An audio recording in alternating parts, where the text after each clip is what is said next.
Bonjour à tous et bienvenue sur Crypto Flash, la chaîne de l'actualité crypto. Aujourd'hui, je vais vous parler du Rainbow Staking, la nouvelle proposition de Vitalik et de pas mal de développeurs Ethereum pour sauver Ethereum des risques de centralisation. Et c'est quelque chose qui pourrait s'appliquer à plein de blockchains différentes. On va parler aussi d'EDF et des crypto-monnaies, de scammers, on va parler aussi de banques centrales, pas mal de choses autour des banques centrales et de Solana. Tous les jours le meilleur de l'actualité crypto, n'hésitez pas à vous abonner et activer la cloche pour ne rien rater. Et tout de suite, le cours des crypto-monnaies, une baisse globale aujourd'hui du marché, 65 000 $, moins 3,3% pour le BTC, Ether 3444 $, moins 3%, Solana moins 7%. Bref, une baisse globale du marché et pas mal de cryptos sont impactés. Je voulais vous parler de Yuzu, l'application partenaire de la chaîne qui vous aide à dénicher les pépites crypto. Ils ont tout un système de scoring et de potentiel basé sur des mathématiques financières. Et bien de manière temporaire, Yuzu vous offre une garantie sur votre premier achat crypto doublé qui passe à 200 € pendant 30 jours. Ça signifie que si au bout de 30 jours vous êtes en perte sur vos premiers 200 €, et bien Yuzu vous rembourse la différence. Pour en profiter, il suffit de s'inscrire avec le lien et surtout le code promo dans la description. Alors rentrons dans le vif du sujet, le Rainbow Staking, c'est quoi cette chose que Vitalik vient de proposer, vient d'exposer dans une conférence à Taipei. Donc c'est quelque chose qui a été proposé, qui a été publié sur les forums de discussion des chercheurs Ethereum il y a quelques temps. C'est pas écrit uniquement par Vitalik, c'est écrit par plein de personnes différentes. Ils ont étudié le sujet et ce qu'ils proposent concrètement, c'est de créer une nouvelle forme de staking. Actuellement, sur Ethereum, on a le staking où on met en jeu ces 32 Ethers et on devient un validateur. Et si on fait n'importe quoi sur le réseau Ethereum, on risque de perdre ces 32 Ethers, on risque d'être slashé, c'est-à-dire de perdre une partie des Ethers mis en jeu. Le problème, c'est que c'est compliqué d'être un validateur sur Ethereum, compliqué parce qu'il faut avoir les 32 Ethers, il faut que vous ayez les plus de 100 000 $ disponibles. Et en plus, il faut avoir des équipements qu'il faut faire tourner il y a une maintenance des équipements, il faut les maintenir à jour, il faut aussi avoir une quantité d'espace disque assez importante et la taille de la blockchain augmente aussi régulièrement. Donc c'est quelque chose qui est clairement pas ouvert à tout le monde. Il y a pas mal de personnes qui veulent faire du solo staking, c'est-à-dire vraiment staker par vous-même chez vous ou dans un serveur qui vous appartient, mais c'est compliqué on va dire. Et du coup, il y a eu la naissance de projets tels que Lido qui fait le liquid staking. Et c'est beaucoup plus simple pour tout le monde parce que vous avez quasiment le même rendement. Et en plus, vous déléguez le staking à une société tierce, à un DAO tiers, à des entités, on va dire, qui font tourner ça pour vous. Et vous avez juste le jeton et vous obtenez le rendement du staking. C'est vraiment hyper pratique. Le problème, c'est que Lido commence à avoir une position, a déjà une position dominante sur le liquid staking. Il doit avoir plus de 60%. Et sur tous les Ethers stakés. Et Lido, il doit avoir 30% à peu près. Donc ça commence à être impactant cette quantité de tokens stakés chez Lido. On risque aussi d'arriver à un stade où on pourrait avoir quasiment l'Ether qui va disparaître et quasiment tous les Ethers seront en liquid staking. Et du coup, la nouvelle proposition là qui a été faite, c'est de créer deux classes de staking. On est d'une partie le heavy staking, le staking lourd, c'est-à-dire le staking qu'on connaît actuellement où les gens vont venir mettre en jeu les 32 Ethers et risquent d'être slashés, mais de créer aussi une deuxième forme de staking. On peut appeler ça le staking léger, le light staking, où en fait les gens vont venir aussi participer à la sécurisation du réseau, mais il n'y aura pas vraiment cette risque de perte de capital aussi importante. Il n'y aura quasiment pas de risque de perte de capital ou pas du tout. Et en fait, ça va permettre d'avoir plus de personnes qui vont pouvoir se mettre à staker. Du coup, potentiellement plus de diversité, plus d'entités différentes, plus de personnes lambda qui vont pouvoir staker facilement. Et pour qu'un bloc soit valide, on aura besoin des deux validations. De la validation du heavy staking et de la validation du staking léger. Donc, deux types de staking, les deux seront nécessaires. Une reste contraignante à réaliser, l'autre est plus facile à faire. Et ça permettra vraiment de créer un équilibre, en fait. C'est ça l'objectif.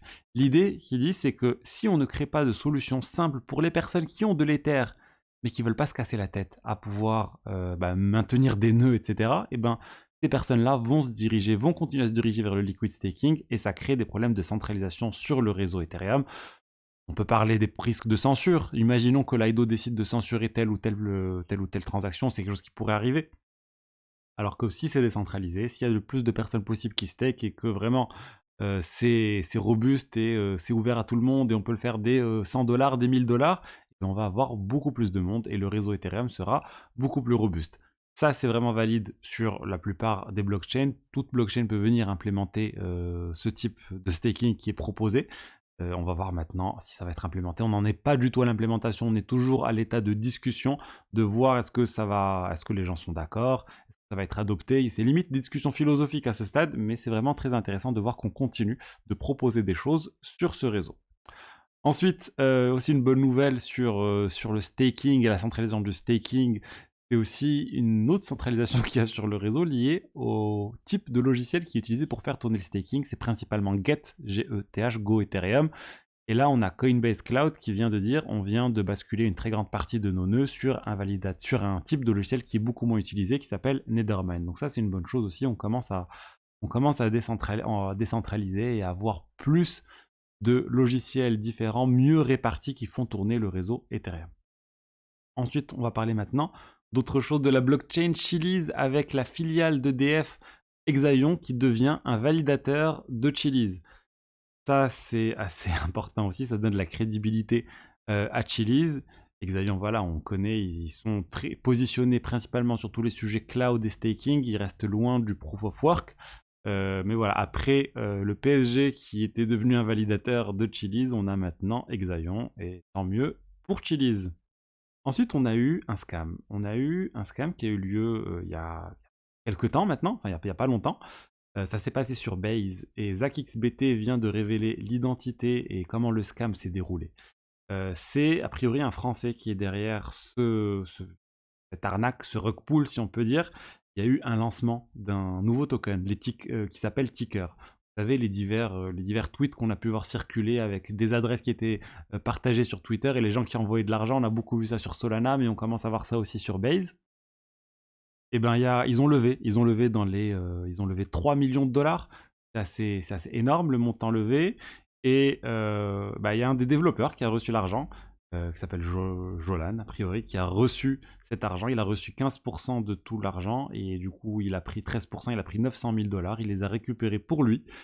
Il les a transférés sur Ethereum. Il s'est mis à acheter des NFT, des Milady et d'autres choses, des meme coins aussi. Et depuis, il s'est pas vraiment excusé. Limite, il assume en fait ce qu'il a fait. Il assume, oui, oui, j'ai fait ça. C'était à vous de pas faire confiance à n'importe qui quand vous envoyez de l'argent sur ce type de choses. Et en fait, il assume. Donc ZachXBT, qui est vraiment un enquêteur formidable hein, dans l'écosystème crypto, qui est à la chasse vraiment aux scammers, et aller chercher la personne, aller voir les transactions, a pu identifier l'identité exacte de la personne, son numéro de téléphone, faire le lien avec plein de choses. Et maintenant, il a publié tout ça. On va voir ce que la justice va décider. Dernièrement, la justice française a eu une décision de justice plutôt favorable aux pirates. Là, c'est un rug pull, c'est différent. On va voir ce qui va se passer. Ensuite, on a les banques centrales qui sont en train d'annoncer du changement.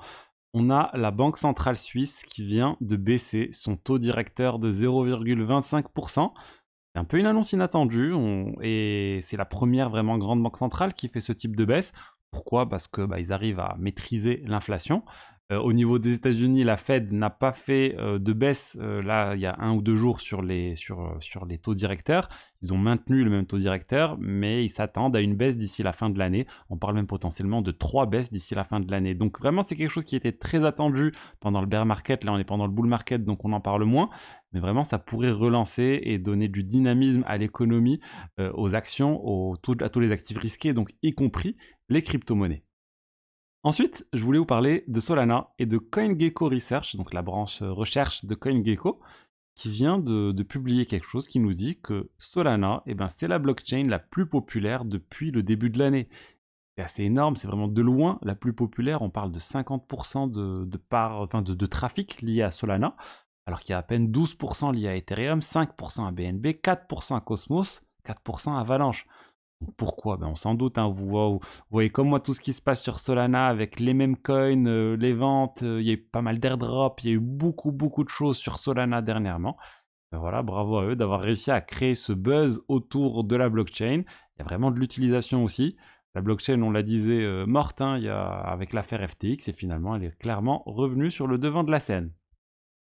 Ensuite, de quoi on va parler? Je voulais vous parler rapidement de Frax. Frax Finance et leur solution de niveau 2. Fractal, ils sont en train de vouloir activer le protocole, les frais plutôt, le partage de revenus dans l'écosystème Frax. C'est quelque chose qui devrait être très bénéfique à tout l'écosystème Frax. Et ils visent aussi des choses assez hallucinantes, hein. Ils visent dans les 100 milliards de TVL en 2026 sur leur solution de niveau 2 avec plein de solutions L3 différentes. Bref, quelque chose de très très ambitieux qui est en train de se faire autour de Frax. On va voir s'ils vont réussir cette vision.